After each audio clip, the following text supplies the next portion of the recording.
Contexto histórico da literatura paranaense. É muito difícil apontar um marco zero da literatura paranaense, mas há estudiosos que indicam que a partir do ano de 1853, todo o texto que foi produzido é caracterizado como literatura paranaense, e anteriormente a esse período ela se caracteriza como paulista.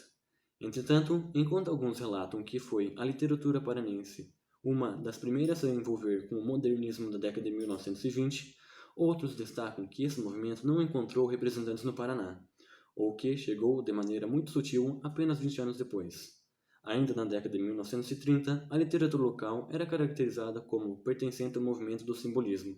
10 anos mais tarde, importantes autores do Estado foram responsáveis pela tentativa de modernização das formas e ideias na literatura paranaense, assim como a busca pela sua regionalização, em especial Bento Monhus da Rocha Neto e Dalton Trevisan. Principais características. Uma característica presente em muitos dos textos escritos pelos paranaenses é a falta de identificação com o povo, a geografia e a cultura paranaense, mas sim apresentando características de qualquer região do Brasil, menos da sua.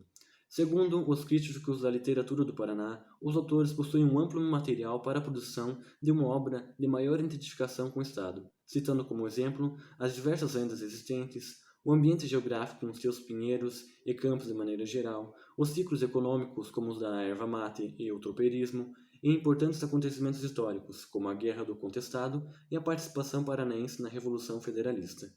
Além disso, a própria figura do tropeirismo poderia ser utilizada como representação de um herói ou de um modelo que identifica o povo do Estado para as outras regiões do país.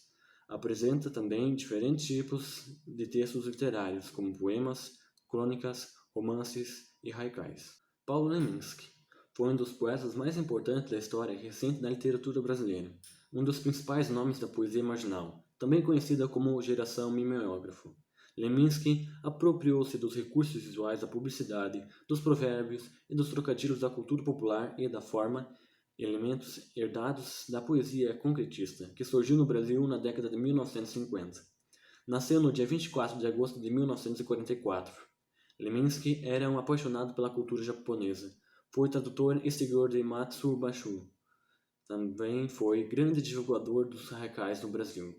Viveu durante 20 anos com também a poeta Alice Ruiz, com quem teve 3 filhos. O poeta, que há anos lutava contra uma cirrose hepática, faleceu no dia 7 de julho de 1989, aos 44 anos.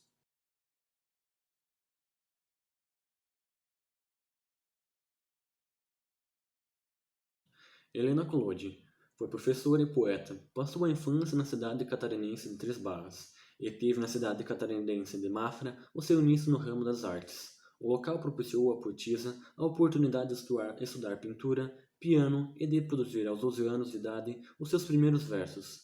Considerado a dama da poesia paranaense, Collodi se instalou em Curitiba no ano de 1927. Na capital paranaense, veio o primeiro poema de alcance público, conhecido como A Lágrima. Em 1932, já obtendo sucesso local, a poeta passou a lecionar artes no grupo escolar Barão de Antonina, no Rio Negro, instituição em que estudou na infância.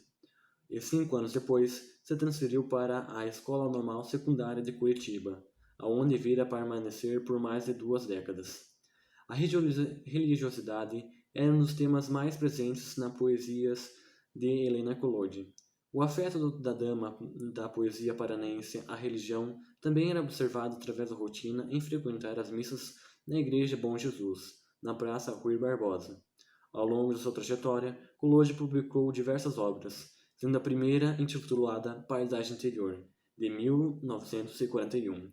O trabalho foi uma dedicatória da artista ao pai, que faleceu meses antes do lançamento. Destaque também para prêmios como Diploma de Mérito Literário 1985, Eleição para a Academia Paranaense de Letras 1991, Cidadã Honorária de Curitiba 1987 e, em 2003, o título Doutora Honoris Causa pela Universidade Federal do Paraná. Dalton Trevisan. Nascido em 14 de julho de 1925, o curitibano Dalton Trevisan sempre foi enigmático. Antes de chegar ao grande público, quando ainda era estudante de direito, costumava lançar seus contos em modestíssimos folhetos. Em 1945, estreou-se com um livro de qualidade incomum, Sonata ao Luar, e no ano seguinte publicou 7 anos de Pastor. Dalton nega os dois, declara não possuir um sequer exemplar dos livros. Foi editor da revista Joaquim durante 1946 e 1948. Já nessa época, Trevisan era avesso a fotografias e jamais dava entrevistas. Atitudes às quais lhe deram o título de O Vampiro de Curitiba, um dos títulos de seus livros. Em 1959, lançou o livro Novelas Nada Exemplares, que reunia uma produção de 2 décadas e recebeu o Prêmio Jabuti da Câmara Brasileira do Livro, e conquistou um grande público. Também se dedicava exclusivamente aos contos, e por isso acabou se tornando o maior mestre brasileiro nesse gênero. Domingos Pellegrini. Nascido em Londrina, Domingos Pellegrini é romantista, contista, cronista, poeta, jornalista e publicitário. As narrativas do tropeirismo, mascantes e viajantes na região norte do Paraná são a base de seus contos e do seu universo romanesco. Entre suas obras destacam-se O Caso da Chácara Chão, O Homem Vermelho e que receberam o Prêmio Jabuti. Emiliano Perneta foi um grande nome da poesia paranaense. Iniciou influenciado pelo parnasianismo. Publicou artigos políticos e literários e passou a incentivar em Curitiba a leitura do escritor Baudelaire. Foi muito importante para o surgimento do simbolismo no Brasil. Depois de morar em São Paulo e Rio de Janeiro, ele retornou a Curitiba, onde foi aclamado como o príncipe dos poetas paranaenses. Emílio de Menezes. Nascido em Curitiba, o jornalista e poeta Emílio de Menezes chegou a ser considerado o principal poeta satírico brasileiro depois de Gregório de Matos. Seu trabalho era voltado para a ironia, a sátira e com a temática da morte. Foi o único representante do movimento parnasianista no Paraná. Foi também eleito para ocupar uma cadeira na Academia Brasileira de Letras, e quando faleceu, 4 anos depois de ter sido eleito, ainda não havia tomado posse de seu lugar. A literatura paranaense tem grande importância para seu estado, porque, de certa maneira, ela mesmo não apresentando temas que se relacionam diretamente com o estado ou com o povo, ela acaba trazendo fama para a região, fama essa que pode vir como já vem incentivando a criação de novas obras. Deve-se lembrar que as obras produzidas possuem um amplo conteúdo, além de ter diferentes formas de se expressar, as quais instigam o leitor a desenvolver sua leitura, que, por consequência, estimulam a aprendizagem. História do autor. José Basílio da Gama nasceu no ano de 1741, na cidade que posteriormente seria chamada de Tiradentes, em Minas Gerais. Aos 16 anos, ingressou no colégio jesuíta no Rio de Janeiro, onde concluiu o noviciado e fez seus primeiros votos. Basílio foi desligado da companhia em 1759, e entre os anos de 1762 e 1764 viveu na Itália, onde frequentou sofisticados círculos literários.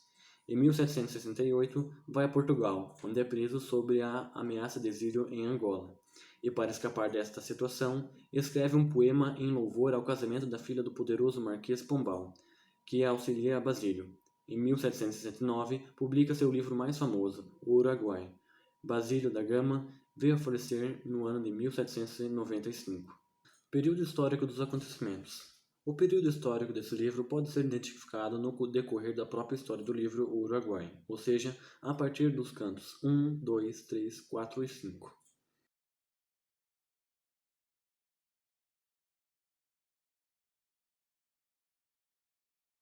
No primeiro conto, nos deparamos diante de campos devastados e com muitos mortos, consequência entre a batalha de portugueses, espanhóis e indígenas.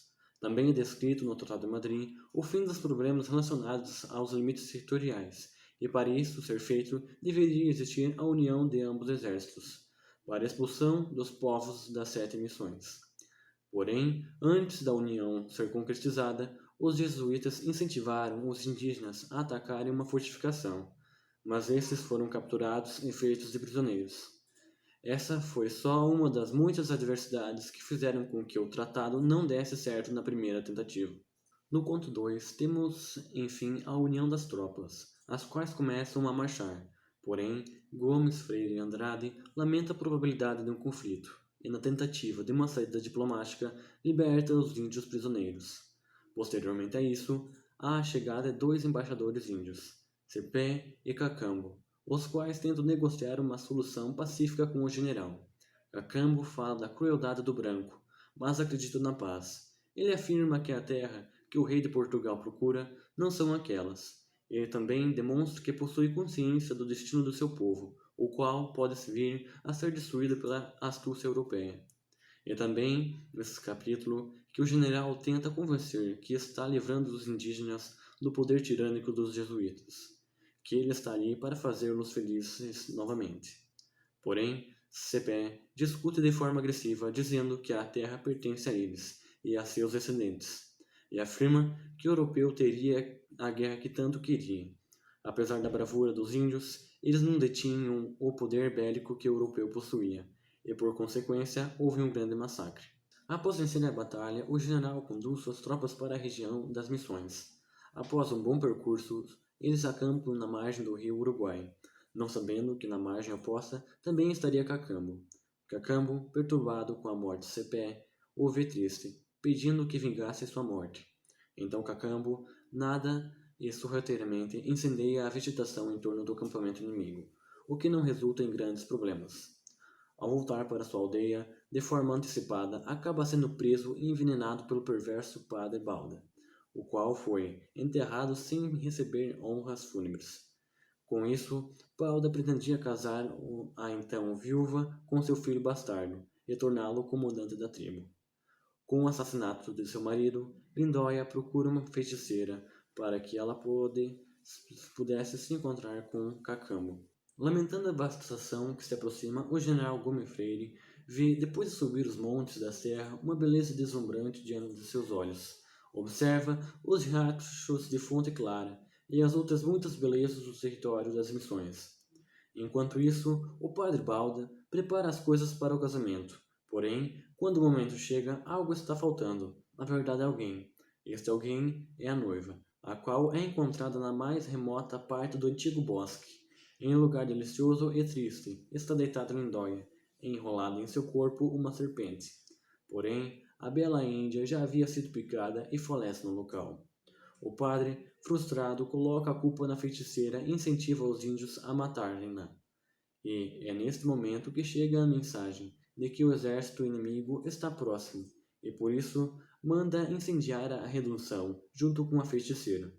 Porém, Gomes Freire chega a tempo de apagar o incêndio, e mais uma vez lamenta toda aquela destruição.